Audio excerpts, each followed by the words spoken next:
সমাজে প্রচুর রকমের কুসংস্কার আছে, তার ভিতরে কিছু কিছু কুসংস্কার আজকে আমি তোমাদের সামনে করিব বর্ণনা। তো কথায় আছে, ভাঙা আয়নায় মুখ দেখতে নেই, বলেন কি? না হলে শরীর খারাপ হয়ে যাবে। তো মোটা যারা আছো ছেলে মেয়ে, তাদের উদ্দেশ্যে আমি বলবো যে তোমরা ভাই কাল থেকে একটু ট্রাই করতে পারো, যদি রোগা হওয়া যায়। আমিও ভাবছি যে কাল থেকে একটু ট্রাই করব, কারণ জিম, ডায়েট এগুলো প্রচুর হ্যাপা। এর থেকে এটাই হচ্ছে বেস্ট সলিউশন।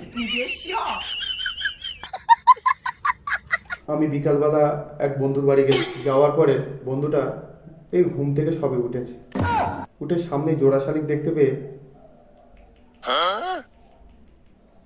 नहीं नहीं नहीं सारुण के यहाँ कुछ तो गड़बड़ है।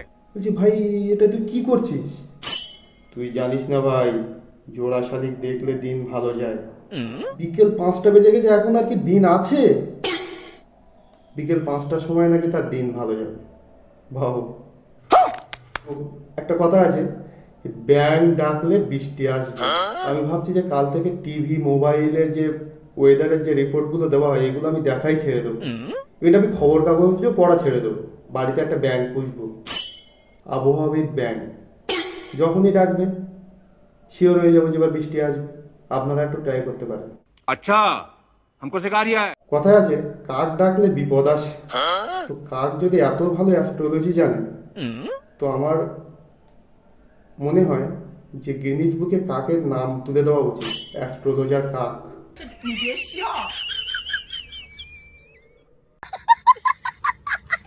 একদিন আমি রাস্তা দিয়ে যাচ্ছি, কিন্তু হঠাৎ করে দেখি যে আমি পার্স আনতে ভুলে গেছি, পকেটে টাকা নেই।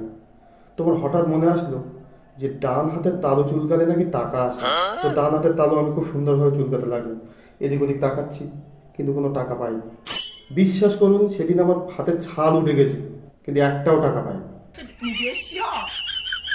বিভিন্ন প্রাণীরা রাস্তা যখন পার হয় তার তখন কিন্তু কোনো অসুবিধা হয় না, কিন্তু যদি বিড়াল রাস্তা পার হয় তখন মানুষ কি করবে না, বিড়াল রাস্তা কেটেছে, একজনও তো পার তো হবেই না, উপরন্তু রাস্তায় পুরো জ্যাম, পুরো একদম আটকে যাবে। যতক্ষণ না পেছনের গাড়ি একটা পাস করবে ততক্ষণ কেউ যাবেই না।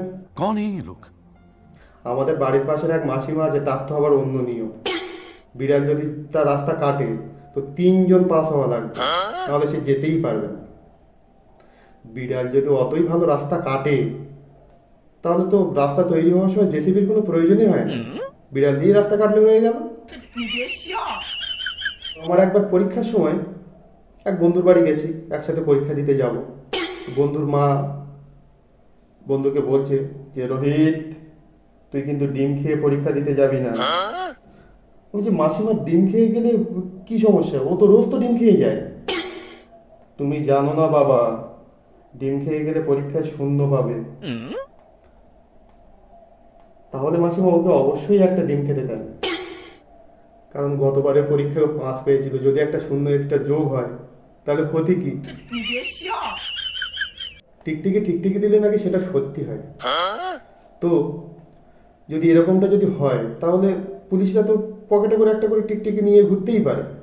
তারপর চোর বদমাইশ যাদের সন্দেহ পড়লো তাদেরকে সব একসঙ্গে নিয়ে আসলো, এসে এক এক করে জিজ্ঞাসা করলো, তুই বেটা মনে হয় চুরি করেছিস।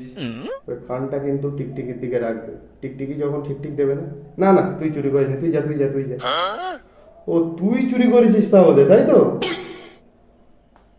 তখন টিকটিকিটা ঠিক ঠিক দিয়ে উঠলো, ও তাহলে তুই চুরি করেছিস, একদম তুই চুরি করেছিস। এই হাবিলদার, একে এসে পুরো একদম তুলে নিয়ে যাও। ব্যাস, কেস সলভ, কোনো সমস্যাই না। যদি স্বামী স্ত্রীর কথার মধ্যে যদি টিকটিকি ঠিকঠিক দিয়ে ওঠে, তখন স্ত্রীরা কিন্তু খুব একটা আনন্দ পায়। কিরকম দেখেছো তো?